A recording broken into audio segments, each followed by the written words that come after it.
Okey, bismillahirrahmanirrahim. Assalamualaikum. Selamat pagi. Okey, siapa yang baru, siapa yang nampak saya punya live ni nak join lah. Okey, hari ni bersama saya lagi. Zoo. Sembang santai Selasa. Kalau you guys nampak ataupun dengar suara-suara yang dekat belakang tu, anak-anak dah tengah get ready untuk solat duha.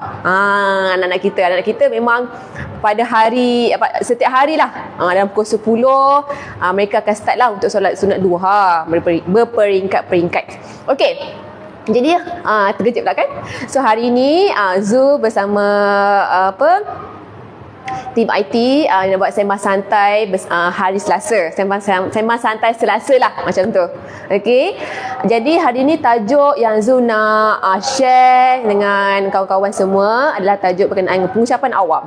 Okey, pengucapan awam. Apa itu pengucapan awam? Kalau sesiapa yang rasa macam ni saya macam nak invite kan. Sesiapa yang rasa macam nak tanya ke, okey, nak share apa-apa ke, boleh je tulis kat situ. Okey? Tak ada masalah, nanti Zu baca. Alright. Okey, untuk pengucapan awam ni adalah maksud pengucapan awam tersebut. Okey, itu satu komunikasi di mana komunikasi iaitu bercakap kepada orang ramai. Contoh, kalau tengok bos-bos. Okey, bos-bos ni bercakap kepada staff-staff. Itulah pengucapan awam di mana dia berucap dalam satu kelompok yang besar. Kalau macam sekolah, okey, contoh hari Isnin. Hari Isnin adalah kat sekolah ni, ada perhimpunan. Jadi ada guru yang bertugas, ada guru yang nak sampaikan sesuatu, dia akan berucap lah. Berucap depan pelajar. Sama juga dengan bos-bos. Itulah pengucapan awam. Kalau kita lebih lanjut lah, contoh, nak tengok macam penceramah, speaker, itulah pengucapan awam juga. Mereka adalah memberi ucapan, memberi ceramah kepada orang selompok yang ramai. Itu pengucapan awam. Okey, ciri-ciri untuk menjadi pengucap yang terbaik adalah yang pertama, kebolehpercayaan. Apa itu kebolehpercayaan yang saya kata? Kebolehpercayaan adalah pengucap tersebut ataupun penceramah ataupun speaker, dia berucap, dia rasa benda tu adalah benda yang betul, maklumat yang disampaikan adalah betul, tepat, sahih. Gitu.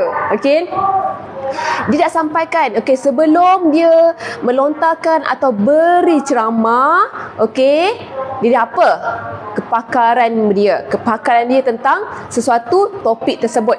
Dia mesti pakar tentang topik tersebut. Contoh, tentang kesihatan mental. Itu contoh, apa itu stres? Apa itu depress? Macam tu kan? Dia dah tahu dah. Apa nak sampaikan kepada audien. Dia dah sebelum tu, seminggu sebelum ataupun sebulan sebelum, kalau macam saya memang dah ready lah. Saya ready, apa nak disampaikan, poin apa nak sampaikan. Macam tu. Contoh, kalau contoh stres, tekanan, stres. Stres. Macam mana nak hilangkan stres? Hilangkan stres. Kalau hilangkan stres, kalau contoh orang kan dia kata, Zu, saya ni kat belakang saya ni tan sangat lah, kat sini tan. Tanda-tanda adalah stres lah, belakang sini adalah tan sangat, dia tegang.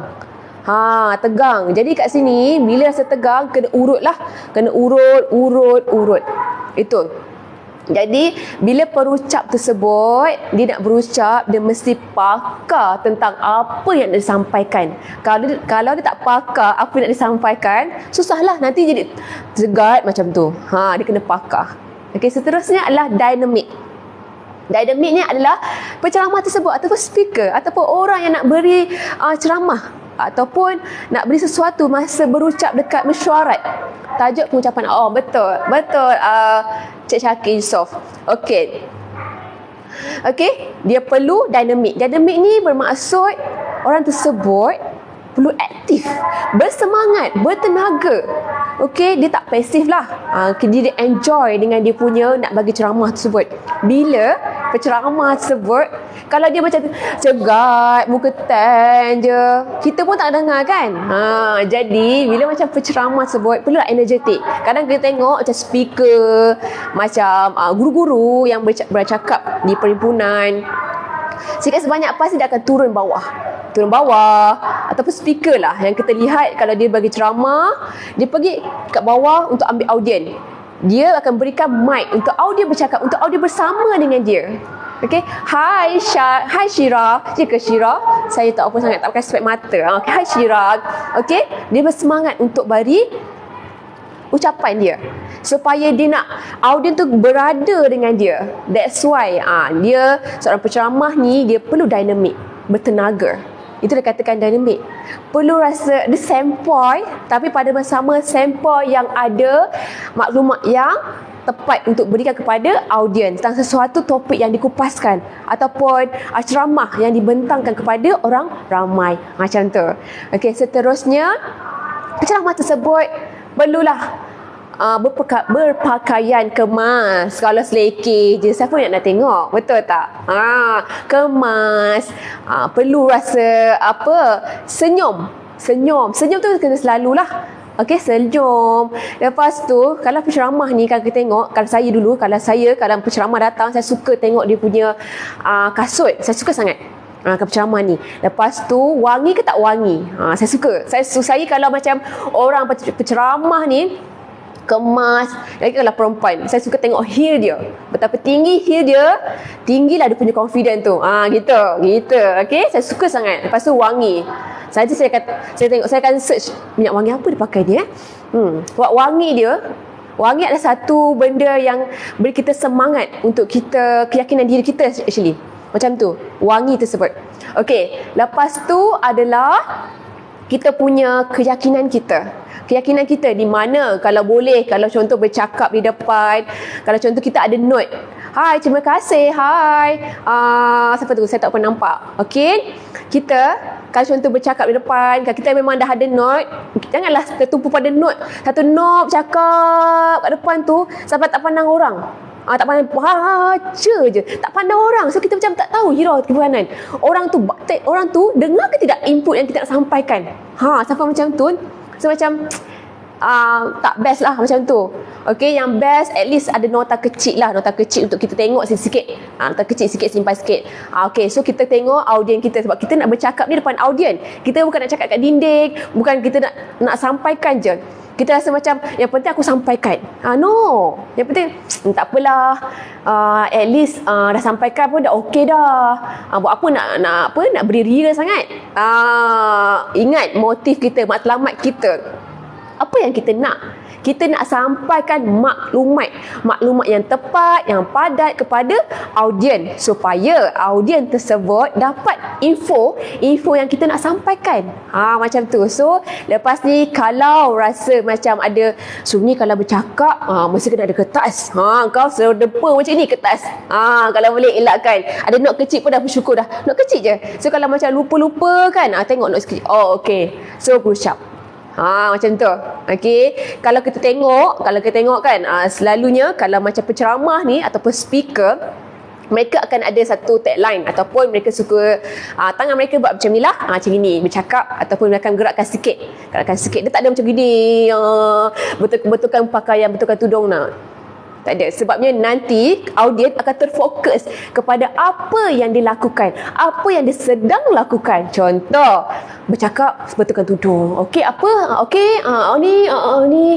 Ya, betul. Orang akan fokus kat situ. So bila orang fokus kat sini, kita pun rasa macam, orang ni fokus kat mana sebenarnya? Dia tak dapat input. Jadi kalau boleh kurangkan, betulkan apa, tudung ke, pakaian ke, tak kemas, poket ke apa, semua ni kurangkan. Ataupun kalau boleh jangan langsung lah. Sebelum nak beri ucapan, nak beri ceramah ke apa, dah get ready dah. Pakaian tu dah semat-semat, dah wangi-wangi, dah handsome-handsome. Gitu. So macam kita pun yakin nak present. Okey, seterusnya yang tadi saya kata berkenaan dengan ni lah. Ini adalah macam lambang keyakinan macam tu. Selalu orang akan ambil gambar ke apa, speaker akan pegang macam ni lah. Selalunya macam tu lah, macam untuk tak banyak bergerak sangat. Okey, saya nak bagi tip. Nak bagi tip contoh, kalau kita rasa macam gemuruh, saya ni memang darah gemuruh lah time tu lah, ada butterfly kat perut lah, rasa nak buang air kecil lah, nak buang air besar lah, macam-macam nak buang. Kalau boleh semua tak nak, muka nak tutup dengan topeng, macam tu. Jadi saya nak bagi tip dan juga tip tu berguna juga untuk saya juga, dan juga kalau awak semua ada darah gemuruh, okey, kita cuba sama-sama. Yang pertama, okey, tarik nafas 5 kali. Di mana tarik nafas, sedut ni, hidung ni hidung, yang mana kembang ke kempis ke, sedut tak kisah, sedut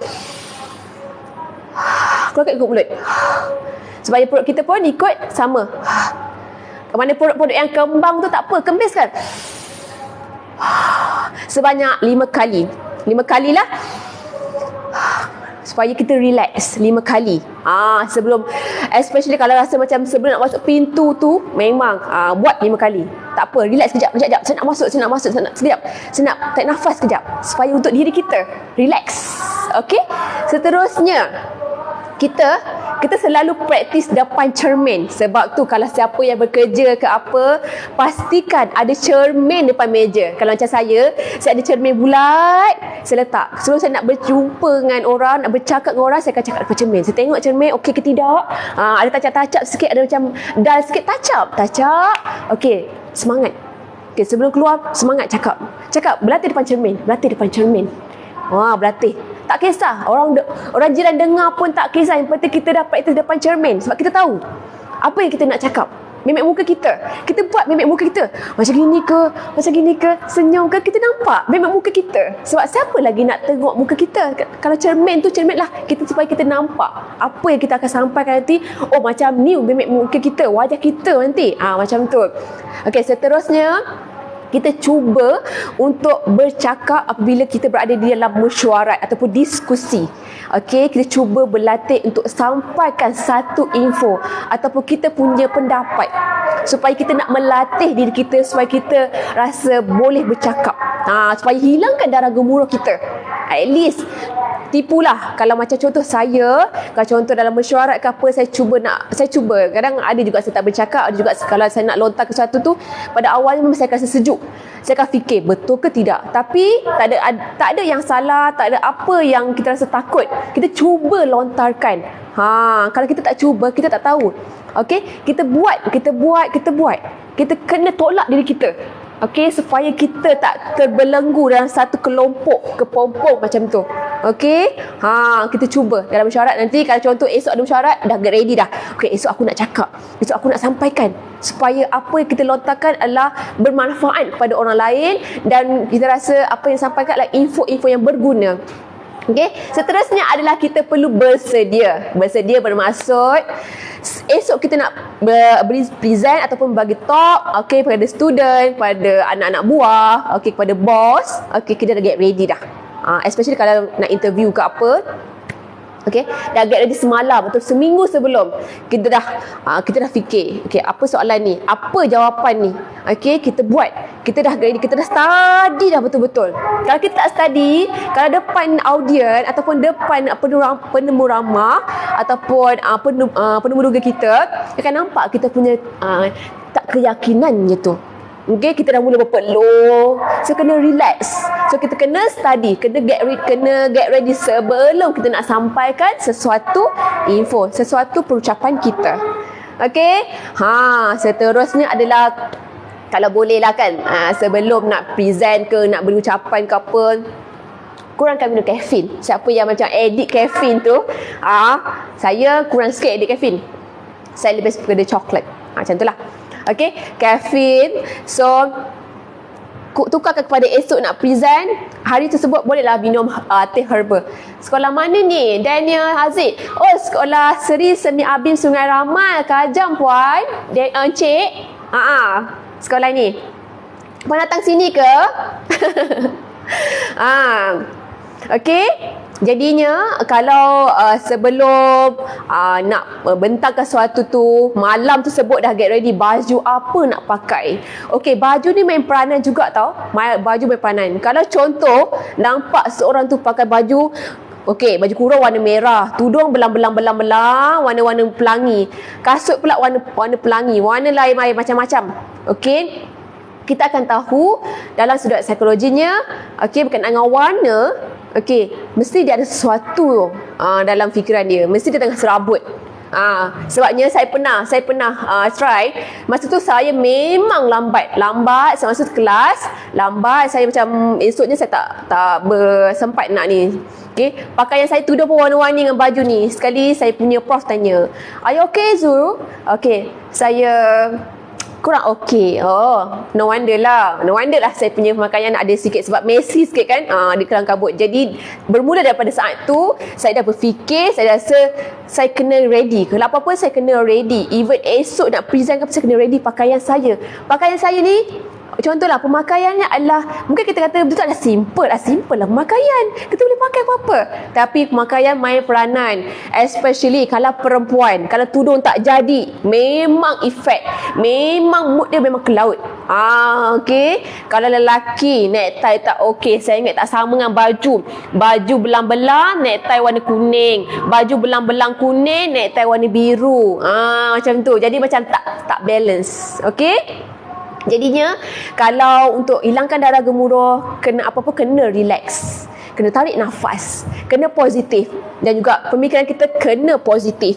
Kalau kita dah pagi-pagi positif, insya-Allah kita akan dapat benda yang positif. Sebab kita nak sampaikan benda positif, kita akan dapat aura yang positif. Kalau kita dah pagi-pagi dah negatif, sepanjang negatif sebab kita dah negatifkan dalam mind kita. So kita kena positif. Okey, sebabnya kalau dalam psikologi, kalau kita positif, okey, kita nak berjumpa orang ataupun audien. Okey, aura tu dah sampai dah aura tu, aura positif tu dah sampai. Aura kita yang positif ni dah sampai dekat dia. So, kita perlu positif dan fikiran positif, fikiran yang baik-baik. Sama juga dengan kalau kita berada di jalan raya. Kita anggap okey, jap lagi mesti jam lah. Sebab kita sampaikan aura. Itu dalam psikologi lah.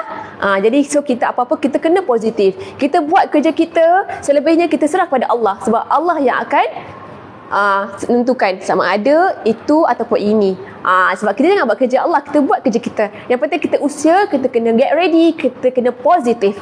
Okay, so jadi sesiapa yang berada di sini yang saya tak sempat nak sebut nama ke ataupun tak nampak namanya, saya minta maaf. So, apa-apa yang nak bertanya, boleh je bertanya dengan saya ataupun bertanya di ruang komen ataupun komen je. Okay, saya beritahu ni ada sekolah Seri Semi Abim Sungai Ramal. Okay, sesiapa yang rasa macam nak anak hantar anak sekolah sini boleh, tak ada masalah. Okey, sekarang ni anak-anak tahap 2 senang get ready untuk solat duha. Tadi anak-anak tahap 1 get ready untuk solat duha. Jadi sekarang tahap 2 untuk solat duha beramai-ramai lah. Okey, nanti tengah hari mereka akan solat berjemaah ramai-ramai untuk sekolah rendah, dan nanti pukul 2 petang baru sekolah menengah. Di sinilah kalau kita punya cara, kita akan solat pagi-pagi sebab kita ada bacaan amal surat pagi ataupun bacaan Al-Quran. Jadi saya ucapkan terima kasih kepada penonton yang mana mendengar apa berkenaan dengan pengucapan awam. Jadi insya-Allah kita jumpa pada hari minggu depan, hari Selasa, Sembang Santai Selasa. So terima kasih. Jadi assalamualaikum warahmatullahi wabarakatuh, dan terima kasih sebab tadi ada bagi gift ya. Terima kasih. Assalamualaikum.